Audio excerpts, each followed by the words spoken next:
EK naman ang tuwing-tira ngayon. At tataluhin niya daw yung pintura ko dito sa bandang gilid. Nasa bandang ano na po. Papunta na tayo sa kusina part.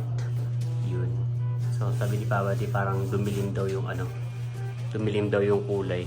Bali ang magpipintura na po nito ay si Papa D. So iyan na po natin.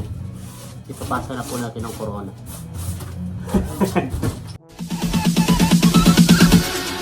Bounds.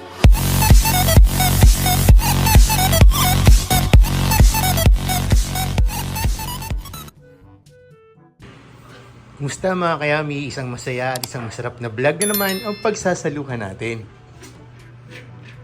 At ako po ito. So guys, ngayon ay magpipintura na nga tayo ng bahay. Kaya habang naghuhugas ang ating kayami ay magtatanggal na tayo ng mga gamit dito sa sala. Ayan, yung TV, yung mga frame na nakalagay ay itatabi muna natin para maayos tayo na makapagpintura at mag-aagyo din tayo. Ayan, so let's go! Nagulat ako dito sa aming ganda nung bumili ako ng ano, ng wax. Okay. Nahugas ang kadera ko.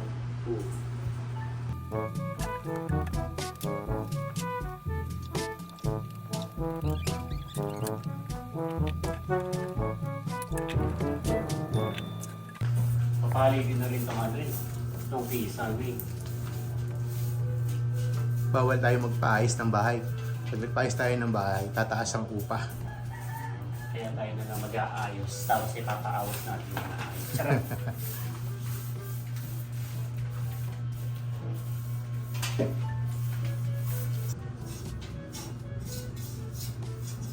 Yung likuran ng TV na yan, parang mula nung lumipat tayo.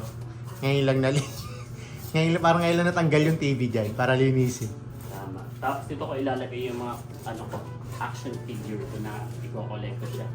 Sisirain ng anak ni Scarlett. Lalagyan ko siya ng acrylic dito. Okay. Isang buko. Kaya pala naka-face mask. Yan. Mag-i-start na po sa ano. Si Papa din ang magpintura. At ito yung binili natin pintura. Isang timba. Isang timba? Ano lang yan eh.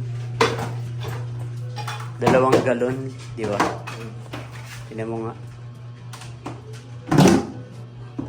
Pag bibili ng bago, dadalhin mo uli yung galon. Hindi, magdadala lang ng sample Para yun na yung pattern ng kulay. No? Ah, ganda.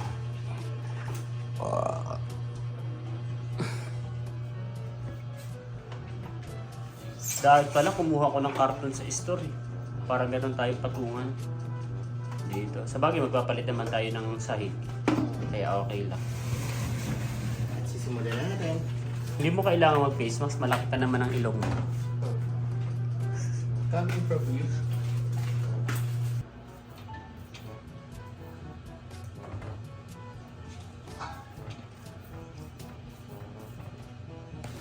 Bali, itong kulay puti na to, ikaw din ang pintura dati, no?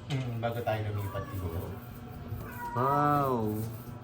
Maganda kasi na nagpipintura tayo ng bahay kasi ito lang yung tanging pahinga natin pagka galing natin sa ano, sa lahat, sa labas, sa pakikipagdigma natin sa labas sa ating trabaho, sa mga gala. So, dapat yung bahay natin ay hindi man ganun kaganda pero maaliwalas para ano, makapagpahinga tayo ng maayos. Diba?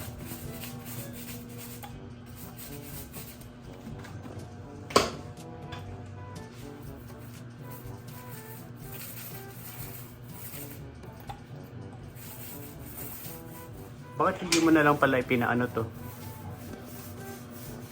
Pinagawa kay Kuya Rod. Yeah. Eto. Kaya pagpipintura. Busy si Kuya. Ang gumagawa ng bahay nila.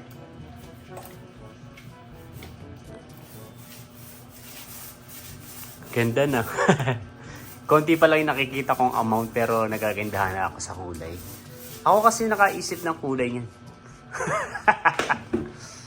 Gusto mo nga blue eh. Wow. Gusto ko nga green eh. Para Parang paborito ni nanay. Eh, yung taas na yun, Gagamitin natin ng brush brush na daw. para hindi kumapit sa isang yung kulay. Kasi, Hindi siya tutulo, ganun.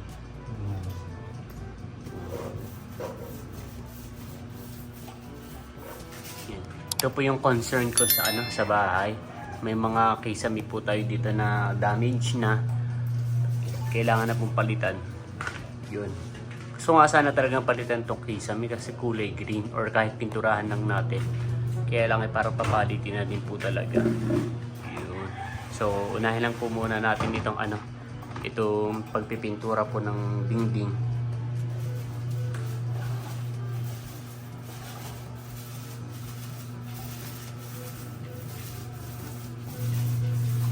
bali nung nagpintura nga kami rito, puti talaga yung nilagay. Para pag na double coating na tayo, hindi na masyadong mahirap patungan. Parang dati yata green, no? Kasi tinan mo, may nakaano pa na green eh. Green siya lahat. Ngayon mga kayami, si Kay naman ang tuwitira ngayon. At tatalunin niya daw yung pintura ko dito sa bandang gilid. Mahusay. Bale yung mga gandong natin, iba-brush na lang natin. Tsaka yung mga gilid. Hindi na ako nag-face mask kasi hindi naman matapang yung amoy. Parang siyang odorless nga no? Parang gano'n. Hindi gano'n matapang yung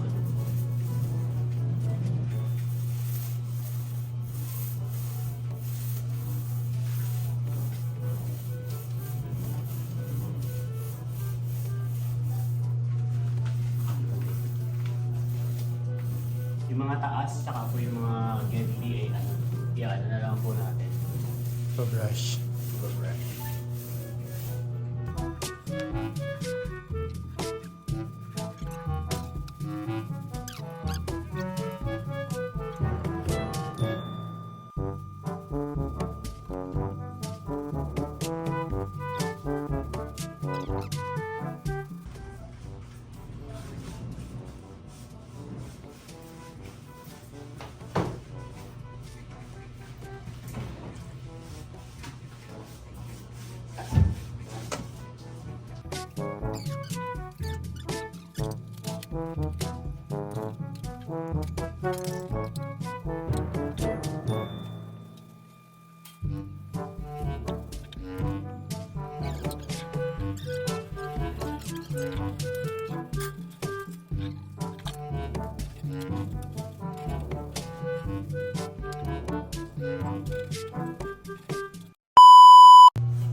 Eh mga kayami, nasa bandang na po.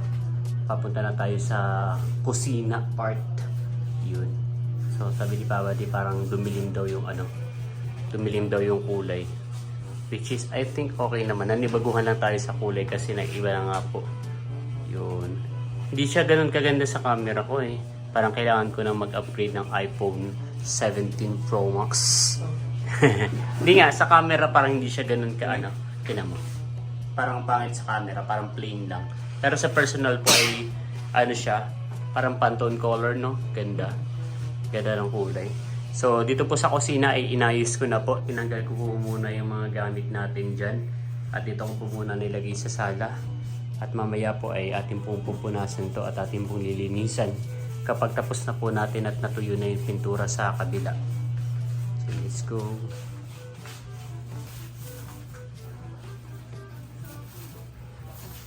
Ayan guys, at malawak-lawak na rin yung napipinturahan namin ng ating kayami. Sa bandang kusina ay halos tapos na, konting-konti na lang. At yung sala natin ay sobrang aliwalas na. Ikakabit na lang natin yung mga gamit. Pero itong istante namin dito ay kukulayan din daw namin para pantay. Pero gusto ko nga sana talaga puti kasi yung mga action figure na i-display ko. Pero sa bagay, ako yung bilog. Bakit? May action figure ka ba?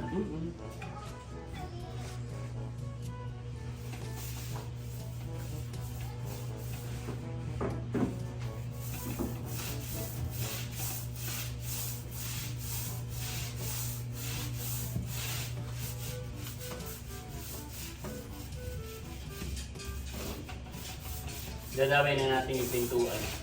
Kasi pag natatamaan ng video, ang pangit.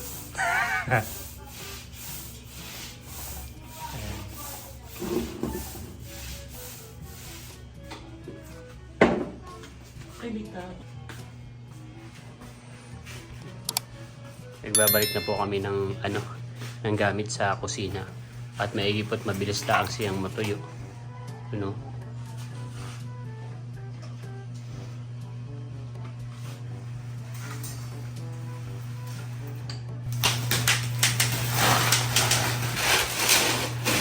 Tinatanggalan po natin sa wall. Para natin. Papalitan lang po natin siya na gawin na po natin pipinturahan po natin para bumagay po dito. Yan. Ganda na. Parang maliit pa to, no? Kahit di na natin pinturahan. Parang ang gilid pagkakagawa, patong. Engineer kasi gumawa niyan. Tinamad lagariin. Pwede kaya may yan.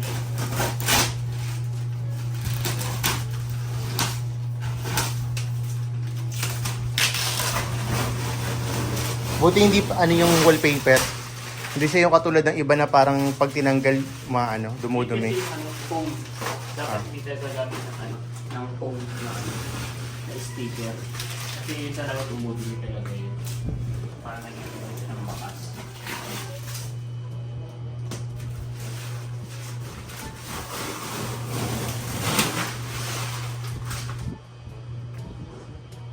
Pinipinturahan na din po ni Papa yung bintana para pandagdag po sa content. Para po mag-balance po yung para po mag-balance po yung pintura sa bintana. Yan. White no more. Ano?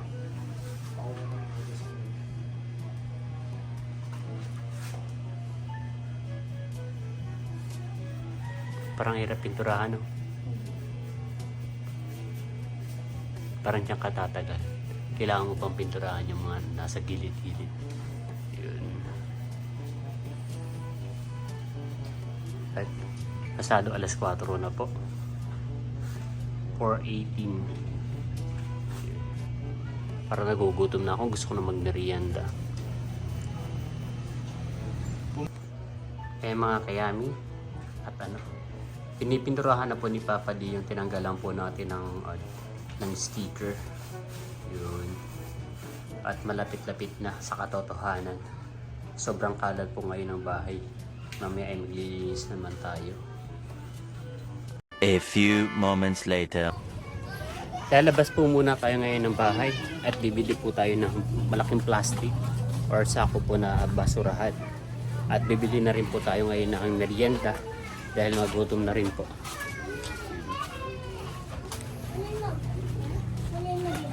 Ayun mga kayami, nakabili na rin po ako ng merienda. Yan po. Tinapay, tsaka po turon, tsaka sinanda yan tawag sa amin dyan. Sa nakakar. Yan. Tapos ay soft drinks. Bumili rin po tayo ng sako para may lagayin tayo ng mga basura. So bali 3 sako po yung binili ko para may extra. So magmimerienda po muna tayo mga kayami at tatapusin natin itong wow, medyo maaliwalas na. Konting linis na lang. Hindi saan yung walis natin?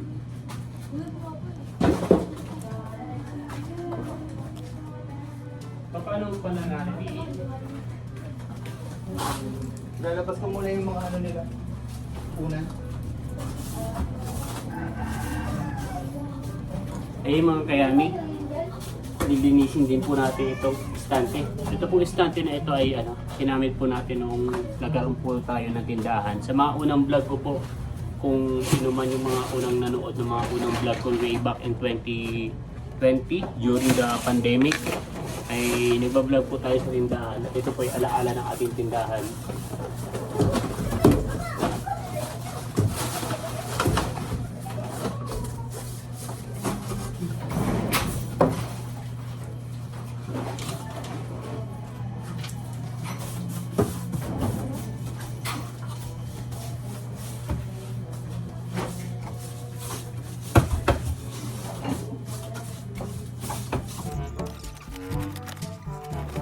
Bali, ang magpipintura na po nito ay si Papa D. So, iyan na po natin. Ipapasa na po natin ang corona. Ayan guys, at malapit na kagad matapos ng ating kayami itong istante namin ng mga sapatos. Pakabilis talaga. Dalawang pakyawan. Kasi gusto ko makatulog. Nantak na ako. Magbibideo kayo pa nga kami. Tama. Kaya nagmamadali rin kami. Hindi sana yung mga kapitbahay natin na hindi naririnig yung boses ko. Kaya nga. Napakatagal na rin kasi namin din nakapag-video kayo mula nang lumipat dito yung mga pamangking ko. Ito naman kahit hindi ganun kapalis kasi dumilaw na kasi siya kaya parang nag-blend na yung kulay niya sa Puti yan dapat eh. Puti yan dapat. Bali hindi talaga siya napinturahan mula nung naano natin, no? Kaya medyo nanilaw na rin. Para ko palang papalitan ng picture. Yung kasal ni na nanay tsaka ni na tatay. Yung kompleto kayo, no? Oo. Ito kasi sabi dito reunion ito, hindi kami kompleto rito. Tapos hindi pa kami naka-formal. Saka malabo yung pagkakasal. Si Ayi. Hindi pa ni Ayi. Baby pa si Andres. Kami pamilya Bando. Magtabi yung magkaaway. Kung ano yung kinalaki ng pamilya nila EK, ay naman yung kinaliit ng pamilya namin. Yan. Ano dito? Yung Ay, ano, electric fan. Pero huwag na muna natin ilagay, papangiting na. ah, Ganyan na lang muna. Yan. Tapos mamaya naman ayusin ko yung stante. Ayun na pala. So, yun, inunti-unti na namin mag-ayos dahil napakakalat. Pagpatapon na rin kami ng basura. At pinapatuyo na nga lang tong istante ng mga sapatos para maibalik na tong mga kahon. Tsaka yung mga sapatos. Ayan, hindi pa ba i-dispose yung bulaklak na yan? baka magamit pa natin.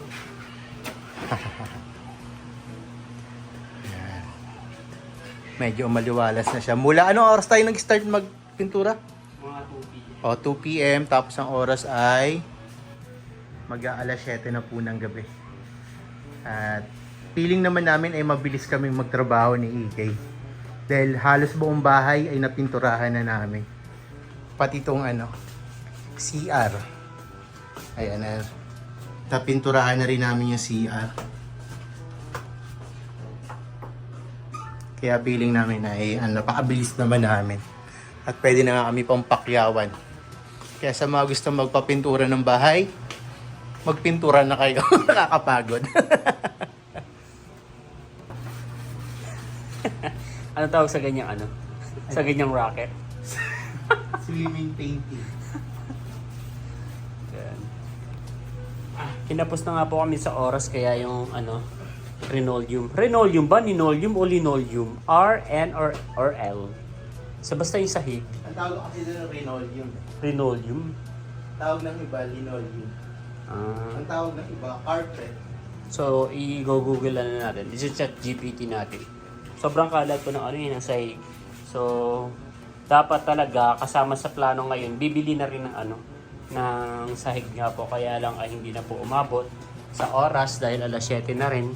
At napapagod na rin po kami. Kaya ang gagawin po natin ay it's either Saturday or Sunday po tayo bibili.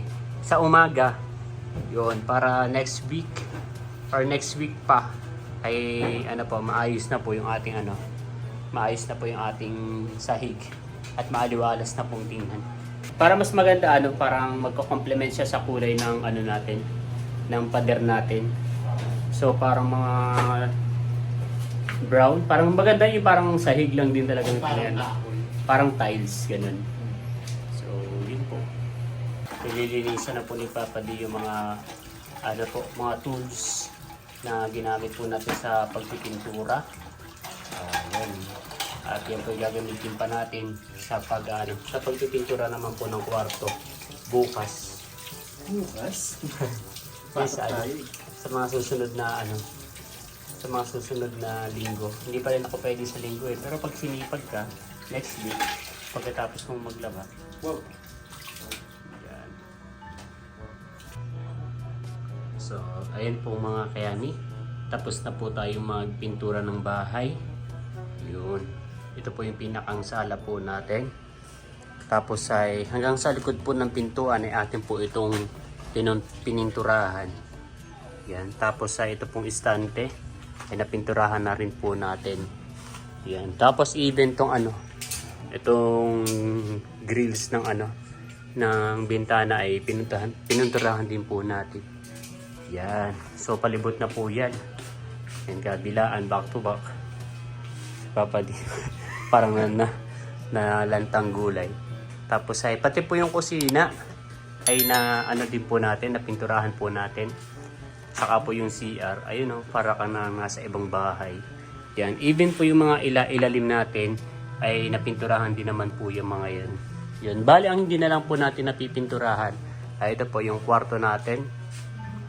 Tapos po yung kisame. Yan, tapos sana magpapalit tayo ng ng sahig, kaya lang po ay kulang na po sa oras. At mag-alas 8 na po. Yun. Yun. At dito ko na po tatapusin ang vlog na to. Again, maraming salamat po sa lahat ng patuloy na nanonood at sumusuporta hindi lamang sa akin channel kundi sa buong Team Hitik. Hanggang sa muli, para sa isa na namang masaya at masarap na vlog. Yun. Bye. Uno.